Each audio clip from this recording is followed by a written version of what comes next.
정치가 지난번에 개조가 돼가지고 우리가 3주 전쯤에 이렇게 회동을 한번 가진 바 있습니다. 그때 격주로 한 2주에 한 번 정도 정례적인 회동을 가지면서 공동의 관심사에 대해서 심탄회한 논의의 자리를 가져보자 이렇게 약속한 바 있습니다. 그래서 오늘 정치 일정 때문에 조금 늦어지긴 했지만 약속대로 두 번째 회동을 갖게 이르렀습니다. 아마 그간 우리 야6당 원내대표님들이 양당제의 폐해 그리고 비교섭단체의 어려움을 굉장히 절감하신 기간이 아니었을까 생각합니다. 그래서 아마 우리 정치를 이대로 지금 체제로 갈 수는 없는 거 아니냐, 그런 문제의식도 아마 공감하셨을 걸로 생각합니다. 제가 생각하는 정치개혁의 첩경은 다당제라고 생각합니다. 여러 정당이 서로 경쟁도 하고 또 때로는 연합도 하고 그러한 이제 정치 혁명이 필요한 시점이라고 생각합니다. 우리 야6당 원내대표들께서 이와 관련된 허심탄회한 얘기가 논의될 수 있기를 기대합니다. 마침 그 프랑스 하원 선거에서 극우 정당인 국민연합이 1위를 차지했는데요. 프랑스 하원 선거도 결선 투표를 하더라고요. 그래서 2차 투표가 있어서 극우 정당이 과반 의석을 실제로 차지해야 하지는 못할 것으로 이렇게 그렇게 예상들 하고 있습니다. 우리나라는 대선에도 결선 투표제가 사실 없습니다. 지난 대통령 선거도 아시다시피 윤석열 대통령이 0.73% 차이로 당선됐었습니다. 프랑스 결선 투표제가 이제 극우 정당 과반 의석을 막을 수 있는 것으로 기대되는 것처럼 우리도 이제 결선 투표제가 도입되면 극우 정당 등의 집권을 막을 수 있는 제도가 아닌가, 그런 걸 마련하는 거 아닌가 생각을 하고, 이것이 우리 정치 개혁의 시급한 과제가 아닌가 생각합니다.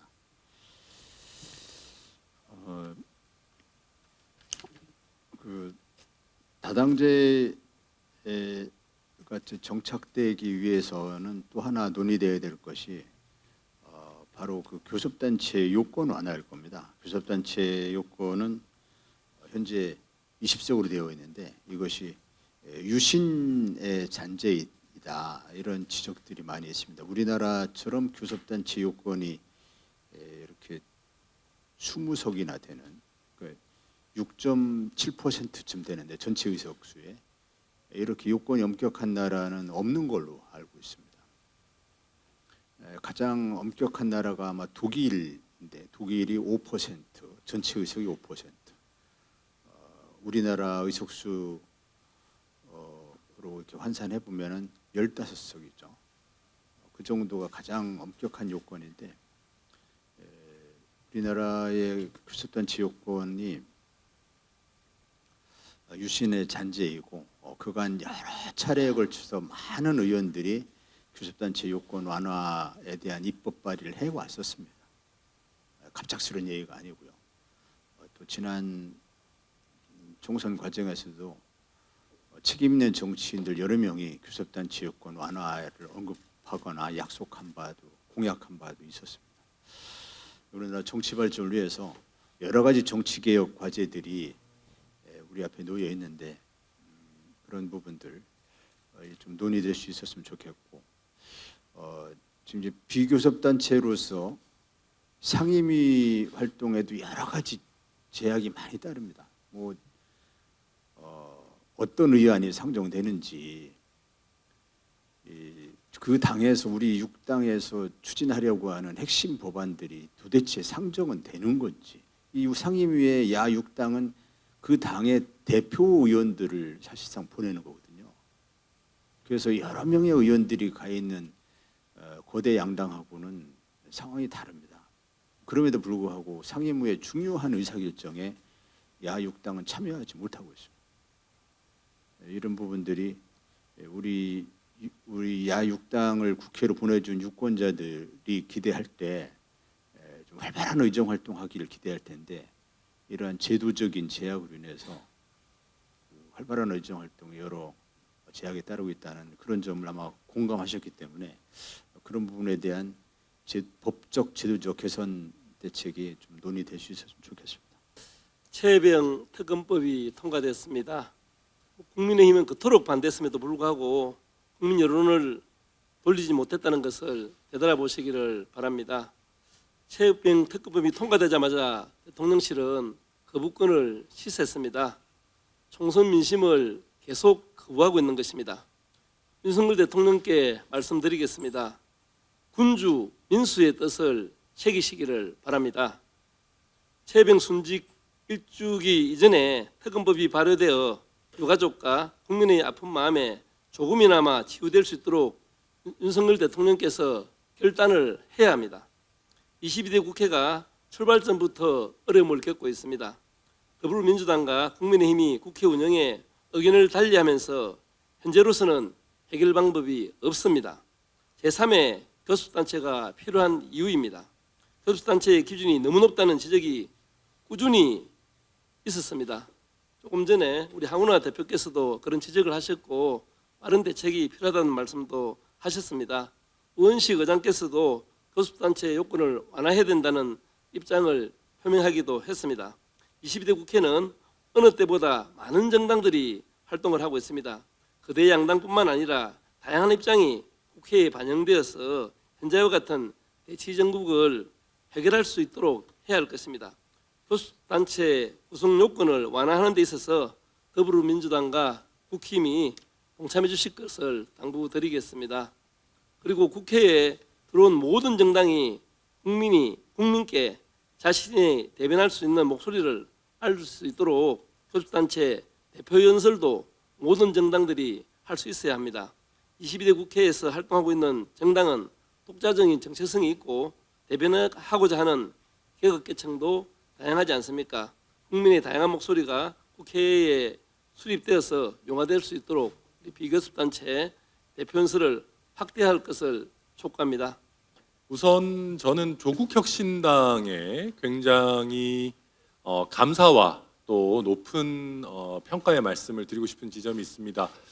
최혜병 특검법과 관련해서 조국혁신당에서 조국혁신당 몫의 특검 추천권을 내려놓으면서라도 국민의힘이 받을 수 있는 형태의 중재안을 만들어야 된다라는 의지를 표명해 주셨는데 저는 이런 부분 굉장히 높게 평가합니다. 앞서 제가 제 이름을 부르는 게 좀 어색하지만 천하람 중재안을 이미 제안 드린 바가 있는데 큰 틀에서 어떻게든 우리 국민들이 원하시는 최혜병 특검을 반드시 성사해야 된다. 일부 양보하고 타협하더라도 꼭 만들어내야 된다라고 하는 그런 의지에 있어서 저희 개혁신당과 조국혁신당이 공감대를 이루고 있는 것 아닌가 평가합니다.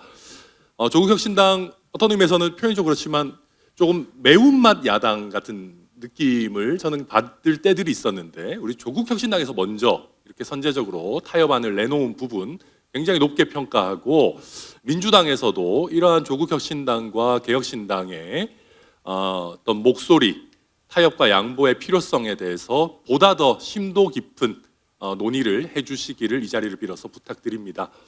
앞서 많은 두 분 원내대표께서 좋은 말씀 해주셨기 때문에 어제 극단적인 대립의 본회의를 하고 오늘 국회 개원식까지 심지어 연기된 상황들을 보면서 국민들께서 야, 이 거대 양당 두 개만 교섭단체를 이루고 있는 현실 꼭 바꿔야겠다라는 생각 많이 가지셨을 겁니다. 그래서 교섭단체 요건 완화 반드시 필요하고요. 그리고 저희도 완화가 되지 않는 동안에라도 국회 운영의 면에 있어서라도 저희가 보다 공동의 목소리를 더 많이 낼 수 있는 부분 없을지 지속적으로 논의해 나가겠습니다. 그리고 뿐만 아니라 국민의힘에 100분이 넘는 의원들, 더불어민주당에도 170분 가량의 의원들이 계시지만 사람 많아봐야 뭐합니까? 나오는 목소리 다 비슷비슷합니다. 그런데 우리 국회에는 이미 다양한 목소리들이 있습니다. 저희 야 6당이 국회에 부족한 다양한 목소리를 채우고 국민의 민의를 제대로 대변할 수 있도록 국회에서도 자리를 열어주셔야 됩니다. 저희가 비교섭단체 대표 연설을 할 기회, 그리고 대정부 질의를 할 기회, 상임위에서 더 적극적인 활약을 할 기회를 보다 많이 여는 것이 지금 우리 국회의 부족한 다양성과 민의에 대변하는 그런 기능을 보완하는 그런 방안일 것이다. 그래서 오늘 저희 야6당 원내대표가 모여서 제안하는 비교섭 단체의 대표 연설 확대라든지 비교섭 단체의 역할 강화, 또 교섭 단체 요건 완화, 이런 부분에 있어서 국회의 변화를 바라는 많은 국민들의 큰 관심 부탁드리겠습니다. 이제 국회 22대 국회가 시작이 됐습니다. 많은 국민들이 22대 국회에 들어서도 생산적인 정치, 일하는 국회가 안 보인다, 이런 걱정을 하실 것 같습니다. 이번 22대 국회는 일하는 국회로 자리를 잡기를 바라는 마음 간절합니다. 그렇게 되려면 국회가 민심을 제대로 반영하는 국회가 돼야 됩니다. 그런데 이 민심이 두 가지 절차를 거치면서 민심 그대로 전달이 안 되고 왜곡이 됩니다. 먼저 선거제도, 우리 대한민국의 특수한 선거제도, 이 승자독식 선거제도 때문에 민심에서 대략 한 30% 정도의 지지를 받는 이 다당제 민주주의에 대한 국민들의 민심이 실제 현실로 의석수로는 10%도 채 안 되게 반영이 됩니다. 그나마 한 10% 채 안 되는 의석수로 국회에 들어온 이 의석이 국회 운영을 하게 되는 데서는 또 국회법이라고 하는 승자독식 국회법에 의해서 한 5분의 1 정도 축소가 됩니다. 그래서 결국은 원래 우리 국민들이 갖고 있는 이 다양한 민심, 한 30% 되는 이 민심이 실제 국회 운영 상에는 한 3, 4%밖에 반영이 안 되는 이런 현실입니다. 이게 승자독식 선거법, 승자독식 국회법의 현실입니다. 이 다양한 민심이 반영이 안 되면 민심 그대로 국회가 될 수가 없습니다. 그래서 다시 한번 저도 앞선 우리 대표님들과 같은 의견입니다만, 선거제도는 이제 다음 선거 때까지 우리가 논의를 해보기로 하고, 국회법만이라도 빨리 바꿔서 이 승자독식 국회법을 다양한 민심이 반영되는 민심 그대로 국회법으로 바꿔야 됩니다. 그 제일 첫 번째는 교섭단체 요건을 없애든지 대폭 완화하는 것입니다. 이게 글로벌 스탠다드에 맞고 민주공화국의 그 민주주의 원칙에도 맞습니다. 여야 1, 2당, 이 거대 정당에게 다시 한번 촉구합니다. 교섭단체 요건 완화에 동의하셔서 빨리 민주적인 국회, 일하는 국회에 동참을 해주시기 바라고요. 1당, 2당이 이 민주적인 원칙을 계속 거부하게 되면 이 나머지 당이라도 우리가 힘을 합쳐서 이 문제를 타개해야 됩니다. 그래서 다시 한번 현재 있는 21명의 국회의원이 교섭단체를 구성을 해서 서로 생각이 다른 것은 다르게, 같은 것은 같게, 이 기본 원칙을 지켜가면서 충분히 정당과 교섭단체를 함께 운영하는 게 가능하다, 저는 생각을 합니다. 그래서 정견은 정당 중심으로, 국회 운영에 대한 의견은 교섭단체 중심으로 관철을 해서 그나마 우리에게 주어진 선거제도로 많이 왜곡됐고 축소됐지만 이 민심을 제대로 국회에서 실현되는 책임 있는 그런 의정활동을 해나갔으면 좋겠다, 다시 한번 호소드립니다. 많은 원내대표님들 말씀해 주신 것처럼 어제 본회의에서 최상병 특검법이 통과가 되었습니다. 어제의 그 진통을 각오하고 해병대원 특검법을 통과시켰던 것은 이 장병들의 국가에 대한 헌신을 정쟁화하지 않고 국내의 사고를 철저하게 진상규명하겠다라는 국회의 의지를 담은 것입니다. 네, 여기에 마땅히 함께 책임 있게 했어야 할 국민의힘이 국회 선진화법까지 위반해 가면서 국회의 책임을 외면했습니다. 저는 국민의힘의 의원들이 이 부분에 대한 책임 반드시 져야 한다고 생각하고요. 야6당에서도 어제 국민의힘의 의사진행 방해 행위에 대한 어떤 대처들을 함께 좀 논의할 필요성이 있지 않을까 제안을 좀 드립니다. 그리고 그 여파로 오늘 개원식까지 연기가 되었습니다. 총선으로 심판을 받고도 여전히 부끄러운 줄 모르는 후한무치라고 생각하는데요. 대통령실은 한술 더 떠서 헌법유린이라는 표현까지 썼습니다. 저는 최상병 특검에 대한 국민적 동의가 70%에 육박하는 대에 누가 헌법 정신을 유린하고 있는가를 되묻고 싶습니다. 여당이 국회 개원식까지 파토내면서 22대 국회의 발목을 잡고 있는 지금 이 야6당의 긴밀한 공조가 더 중요해졌습니다. 오늘 이제 22대 국회의 비교섭 단체들이 함께 다시 모인 것은 빠르게 그리고 바르게 국민의 뜻에 따라서 공조를 이어나가기 위함이고, 그런 점에서 줄곧 논의되어 왔던 야6당의 공동교섭단체 논의도 중요하다고 볼 수 있겠습니다. 그리고 이 공동교섭단체의 목적 역시 민생 중심의 개혁국회를 만드는 것에서 한치의 벗어남이 없어야 한다는 점을 좀 분명히 밝힙니다. 이 교섭단체 사이에서 캐스팅 보트를 쥐겠다는 마음으로 운영하게 된다면 오히려 국회 운영에 방해가 된다라는 국민들의 우려도 존재합니다. 그리고 또 공동교섭단체 운영에 있어서 가장 우려되고 또 어려운 점은 각 정당의 입장이 다를 때 그 차이를 어떻게 극복해낼 것인가입니다. 여기에 대한 구체적이고 명확한 합의들이 진행이 되고 선행이 되어야 공동교섭단체의 논의가 진전이 되지 않을까라는 생각을 가지고 있습니다. 이 이견들을 합의하고 결정하는 과정에 있어서 6개 정당에 속한 21명의 의원이 모두 합의해야 동의할 수 있고, 그렇지 않으면 하지 않는 것이라는 방식은 저는 무책임한 방식이라고 생각하고요. 아무것도 결정하지 못하는 협의는 그 의미가 쉽게 퇴색된다고 생각합니다.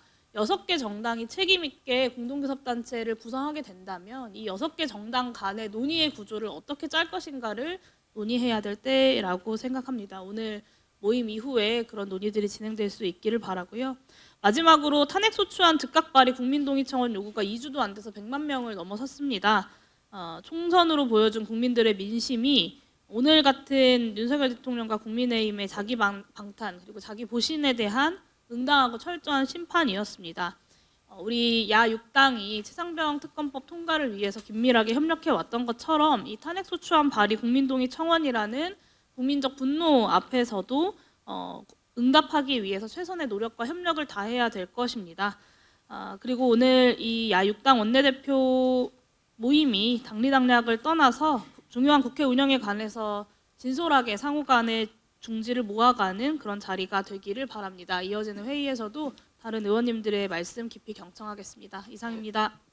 저는 2가지 정도를 짧게 말씀을 드리겠습니다. 첫 번째는 최혜병 특검 관련해서 국민의힘이 보였던 그 과도한 행동에 대해서 강력하게 유감을 표합니다. 국민들이 보면서 낯뜨거웠을 겁니다. 너무도 상식적인 법안의 통과에 대해서도 저렇게까지 용산 눈치를 보면서 거의 난동 수준으로 국회 운영을 방해했던 것은 부끄러워해야 하고 22대 국회에 바라던 국민의 민심에 반하는 거라고 생각을 합니다. 그렇기 때문에 이제 야6당의 역할도 중요하다고 생각을 하고요. 이렇게 격렬하게 부딪히는 국회가 과연 민생 국가에 개혁 국회로 갈 수 있느냐, 국민들이 또 한 번 질책을 할 수 있다고 생각합니다. 그런 부분에서 야6당의 합리적인 목소리도 국회 운영에 좀 잘 반영돼서 22대 국회가 한층 더 민심을 제대로 반영할 수 있는 국회로 나아갔으면 좋겠다, 이 말씀을 드리고요. 또 한 부분은 윤석열 대통령 탄핵을 촉구하는 청원에 관한 이야기입니다. 아무리 대통령이 헌법 유린이라고 폄훼하고 그 다음에 이 내용을 왜곡하려 하더라도 지난 총선 민심에서 정치적으로 심판했는데도 불구하고 마이웨이를 고집하는 정권에 대한, 그다음에 윤석열 대통령 대통령의 오히려 위법적이고 무도한 행동에 대한 국민적 심판의 여론이라고 생각을 합니다. 이런 부분을 대통령은 헌법유린이라 이야기하고 대통령이 참모했던 국민의힘 주진우 의원 같은 경우는 최혜병 특검 관련해서도 어떻게 감히 그 참담한 죽음, 억울한 죽음을 장비로 표현하면서 인간 같지도 않은 이야기를 하는 이런 정국에까지 이르렀습니다. 어떻게 국민들을 생각하면 그런 표현들이 자연스럽게 나오는지 저희들은 상상하기 어렵지만 이 정도의 인식 수준에서 최혜병 특검을 바라보기 때문에 국민들의 분노가 폭발을 하고 탄핵 청원도 100만을 훌쩍 넘고 국민들을 제대로 국회가 대변하지 못한다는 이러한 대정치의 위기 상황에서 직접 민주주의가 활성화되는 그런 상황이라고 저는 보여집니다. 그런 면에서 이제는 윤석열 대통령에 대한 탄핵 민심을 대의기관인 헌법기관인 국회가 어떻게 받아들여야 될지 좀 깊게 논의하는 이제 시기가 왔다고 생각합니다. 민주당을 포함한 야 7당은 단순하게 탄핵이라는 단어에 매몰되기보다는 탄핵 요구에 대한 청원이 무엇을 의미하는지를 깊게 고민하고 국민의 대표자로서 충분하게 그 과정 관리를 하고 필요하다면 하루라도 빨리 탄핵 심판에 대해서 머리를 맞대야 된다고 생각합니다. 그런 면에서 저 한창민과 사회민주당은 이 탄핵 민심을 가벼이 여기지 않고 단순하게 분노의 민심이라기보다는 대한민국을 올바로 세우게 하는 그 과정에서의 출발점으로 깊게 고민하겠다 이 말씀을 드리면서 모두 발언을 마치도록 하겠습니다.